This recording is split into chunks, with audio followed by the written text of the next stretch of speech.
a ideme aj stopovať. Takže Branko, ty niečo povedz, keď začíname.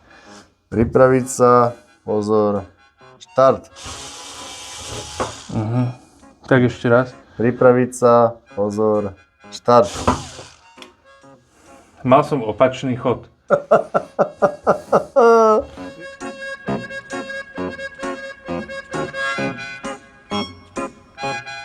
Ahojte všetci a vítajte opäť u mňa v garáži. Ja som rád, že nás znova sledujete. Včera alebo predvčerom som bol v Kavane, kde som si bol zobrať nový šrobovák, takzvaný ručný šrobovák. A tento šrobovák je dobrý na RCčka, lebo není to opacha veľká. No a tak ma napadlo, že urobím si unboxing pre vás a urobíme menšie porovnanie nejakých šrobovákov, čo som mal buď doma, alebo čo som mal ešte tu v garáži. Takže poďme sa na to pozrieť, ako ideme porovnať prvýkrát v živote šrobováky. Tak, ideme si povedať, aké šrobováky máme. Čiže je to druhá generácia X. Je to v podstate stále rovnaké, len je trošku iný ako tá jednotka, myslím tým držanie rukoveti. Je tu Coralie, ten už ste videli, ten už som párkrát použil vo videách. Potom je tu prvá verzia kavanovského šrobováku. A teraz tu máme úplne novú verziu ET01. Toto je absolútna novinka a chalani v Kavani im povedali, že sa rozobralo prvé dodanie, ktoré im prišlo, takže sa veľmi rýchlo rozobralo. Tak, poďme si to teda pozrieť, ako to vyzerá a čo je vo vnútri. Ja som ho teda ešte nevidel. Svetlo zapalíme? Môžeme. No, ukáž to. No, ale je celkom ťažký. ET01. Neviem, ja som ešte nevidel. Dá sa tu hovoriť o nejakých pocitoch? Vieš čo, príjemný je. No uvidíme, keď budeme šrobovať. Čiže čo je v balení? V balení je ešte jeden kábel. Takže to máme Kavan ET01. Toto Mibo to tiež distribuoval Kavan. Ani ho nebudem otvárať, ale inak neviem, je zabalené. Ja som si ho Branko dneska požičal z RC Svetu. Potom je to teda Coralie, to ste už videli. Tu máme aj bity na to nachystané. Čiže to je tento, je inak hodne veľký. To ale ten, čo sa sám spúšťa? Áno. Zle ho položíte a on začne šrobovať. No. Takže tak, tu máme bity nejaké, to potom vymyslíme.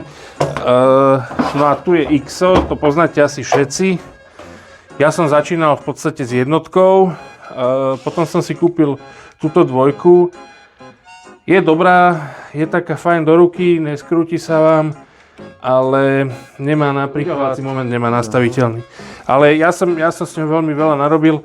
Trošku ma na X napríklad štvalo to, že je strašne pomalý. Lebo keď máte dlhý šrob v aute, tak ho držíte a čakáte a furt nič. A tieto ostatné, alebo minimálne toto Coralie je hodne rýchle, hej, akože. Neviem, či to je vidieť, ale príde mi, že ten Kavan je hodne rýchly. Takže, čo sa týka nabíjania, X má výborné, že má kolisku, kde dávate rovno do štekra. Má trošku veľký obal, čo je jeho nevýhoda. Toto Coralie, samozrejme v príbale je aj bol kábel na nabíjanie, tak už není. Už som ho niekam dal. Dobre.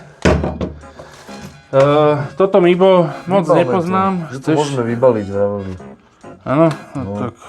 Pozrieme to, vyzerá to nejak atypicky. Vydrž. Ja by som tu mal mať odspinkovať. Šalpaka do Trabanta to vyzerá. Opacha do Trabanta. Odspinkovať? Niekde určite by som. Ja tu mám kadečo. Títo dvaja čo tu robia? No. Tak asi ne. Uvidíme sa po prestávke. Prosím. Sneží. Super, teším sa. No.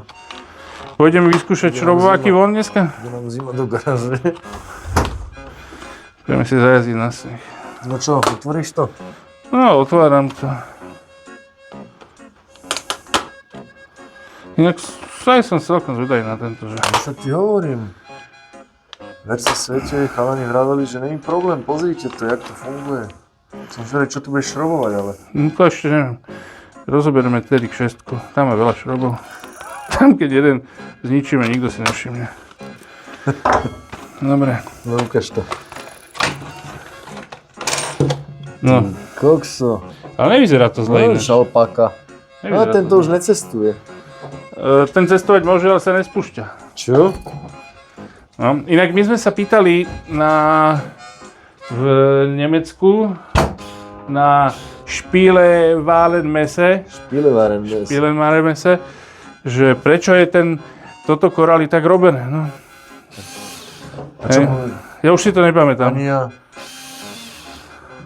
Mne sa zdá, že vtedy hovoril, že tam chyba u inžiniera, čo to projektoval. A niečo také sa mi marí, že tam... Hej, ako... tu je problém ten, že položíte si ten šrobovák a ja keď som... Počkaj, to sme mali takto. Daj dole tú nohu. Hej! Hej, a teraz... Daj to bližšie, nech to je počuť. Môžem? A ne, tak sa budol tu.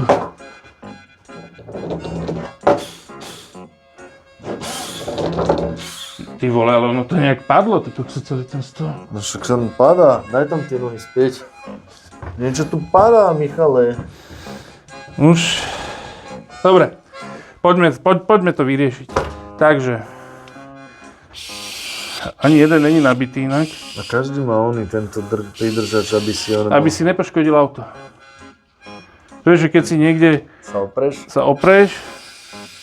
tak ho nezničíš. Aha, to je dobré. Lebo pri X sa ti točí tento vrch a veľakrát sa mi stalo, že mi to obškrelo. Obhodvalo. Hej, čiže tak, ukáž toto. Tento to nemá, tiež ten je na fest. No a čo táto novinka? Škoda, že som nezobral. No to má mikro USB a tento má čo, C-čko? USB. To je mikro USB tiež. Nemám nechty. USB-C, nie? Tam je C-čko, no, to už je pevnejší konektor. A tu?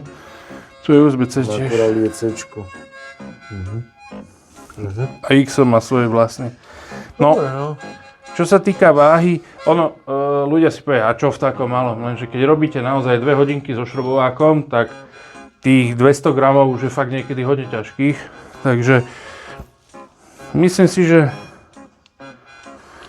korál je Tu sa ťažšie. budeš pozerať na to, ktorý lepšie sedí v ruke. Ako Toto Mibo je ľahučké. A bohu, akú to zase má výdrž, to nemáme šancu asi testovať. No čo, ideme vytestovať nejaký... Ja by som nedával auto, ja by som dal iba šrob do dreva. Tak, ideme si to pripraviť. Uvidíme sa pri reklamnej prestávke. No, Michal, poď. Idem, len som musel Adama posunúť. Tak, poďme si urobiť malý, rýchly test, ako rýchlo zašrobujeme jeden šrob do dreva. Nenašiel som imbusáky, takže dáme si hviezdicu. Čiže X si viete jednoducho prepínať. Pravý chod, ľavý chod. Máme hrud do dreva, máme hviezdicový, aby sa nám to nepretáčalo. A ideme aj stopovať. Takže Branko, ty niečo povedz, keď začíname. Pripraviť sa, pozor, štart. Tak ešte raz. Pripraviť sa, pozor, štart. Mal som opačný chod. Pripraviť sa, pozor, štart.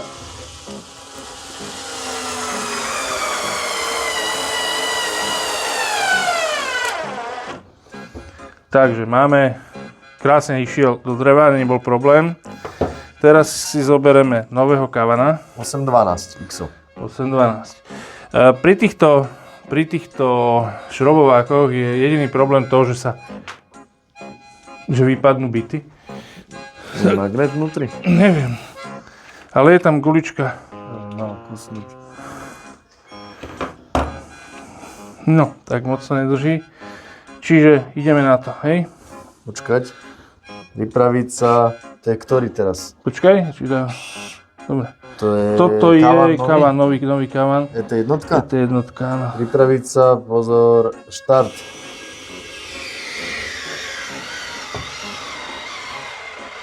No. Krúťak. Nie krúťak, ale není nabitý. Ani toto Mibo, ani ten kavan MT-01, či jak sa to volá? ET. ET-01, nie sú nabité, čiže mňa to ani nenapadlo. My sa nepripravili. Hej, a keďže ja som dnes taký rozbitý, tak... Ľudko, čo sa deje? Kde si bol? Išiel som z Prahy do Berlína a z Berlína domov, takže som... Teraz tu robíš dierky. Hej, teraz tu robím dierky. No poďme. Pripraviť sa, pozor, štart.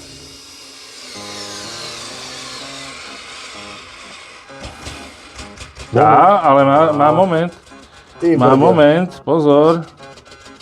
Áno, má moment, ale počkaj, toto sme... Inak mňa by zaujímalo, čo je tieto... Percečko vypadávajú. Musíš tam dať cez tú guličku. Cez tú guličku si Musíš musím... ho potiahnuť smerom. Počkaj. Tak. Tak, jasné. To vyzerá kvalitne. To som... Jaj. Ja sa ospravedlňujem, aha. Čiže tuto to zase musíme použiť nadstavec, ktorý mi padol.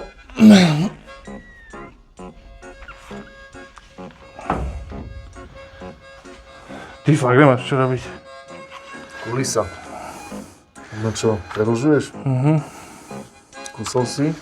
Už je. OK. A to som chcel vedieť, či je. No. To je... Dotiaľ ešte. Ale nemá Moment. moment. Ale to mi príde divné, že nemá moment. Elektrický šroubovák. Bez návodu. 3,6 V. 7,2 Wh, 280 RPM, 5 V. Ale tu je uťahovací moment 2 Nm. Až 10. Čiže má len... Tým, že my sme ich nenabili, no hlupáci dvaja, tak... Nevadí, ale... Mne sa páči ten kavan. Aj jeden, aj druhý, toto Mibo sa celkom dobre drží, Branko, vyskúšaj si. A tento... Tá ET-01 tiež není zlá. V podstate viete ho držať aj v podstate dvoma prstami ovládať. Je rýchly. Je rýchly, príde mi, že je rýchly. No a môžeme ešte vyskúšať teda toho kavana, Corally. Inak mimochodom toto Corally tiež distribuuje kavan. Tento je nabitý určite. Tento má uťahovací moment 3 druhy. Čiže si to viete, 3 stupne, nie 3 druhy. Ja to dám vždycky na ten najmenší, no uvidíme. Čiže to je s momentom? Hej, tento je s momentom. Môžeme? Čo, stopovať? No. No, počkaj. Pripraviť sa. Pozor. Štart. Aha. A, prvý moment Takže je prvý stačí. moment, dáme tretí. Tak to musíme ale znova. Ideš na treťom stupni. Ja už som ho odfajčil, takže... Čo to je? Už máš oné menší rozmer. Jak je to možné? Tak, Padamat je jasný a istý. Takže čo sme sa dozvedeli? Že máme tu test, ktorý Máme tu prešiel. test a zistili sme, že všetky šrobováky sú dobré a už záleží na vás, čo vám sadne do ruky. A za mňa obidva tie kávany, jediná nevýhoda tohoto Corally je, že Samú štart. hej, že vlastne gombík prečuhuje, Prečuhuje. no jak sa to povie? Prečnieva cez obvod, alebo cez telo a tým pádom ho spustí. XO je tiež super. Nixu sa najlepšie drží podľa mňa, nie? Áno, len ten sa drží najlepšie, lebo Neskrúca ruku. neskrúca ruku. Ale teraz, keď si to takto zoberieme, Tak, Coralie je menší priemer šrobováku a tým pádom lepšia dostupnosť. Hej, tak poďme na tú ET01. To je zhruba to isté, čo XO. A teraz Mibo. Mibo je asi najlepší. Najtenší, hej. Takže čo nám vyšlo z tohoto porovnávacieho testu? Všetko, čo je elektrické, je dobré, nemusíte to stále šrobovať. Takže asi tak, ale aspoň viete, že Kaman má novú ET01. Inak mimochodom, není drahý tento šrobovák, teraz neviem. Ozaj, ceny sme zabudli, no. Toto je okolo 80 €, toto je 30 alebo 40 €. Táto Miba je, alebo Mibo je okolo 35 a takisto sa mi zdá, že stál tento nový Kavan. A neviem, vieš čo, furt je to lepšie ako naozaj šrobovať. Je to o tom, koľko máte peňazí, koľko s tým chcete robiť. A ešte ma napadla, nevýhoda toho X je, že je pomalý. Pre mňa je pomalý a že keď sú dlhé šroby, tak dlho čakáte a tieto všetky ostatné sú, že oni sú celkom rýchle. Jak dopadli porovnania tých časov? Bolo to na displeji. Tak si to pozrieme, dám vám fotku, že ktorý bol ktorý. Takže odo mňa a od Branka asi ahoj a uvidíme sa pri normálnom unboxingu, kde konečne budeme prichystaní. Alebo teda v našom prípade my sme nikdy neprichystaní. Improvizácia. Improvizácia je najlepší spôsob točenia podľa mňa unboxingov. Takže tak, vidíme sa pri ďalšom videu. Čau. Čaute, dneska je tu teplo, ľudia. Ale hlavne dneska tu máme týchto dvoch a je to. Inak neviem, prečo niekto hovorí, že Dajme ruku. Pat a Mat a druhý. A čo? Ja, ty nemusíš, ty máš kameru, no? Takže čaute. Ahojte všetci.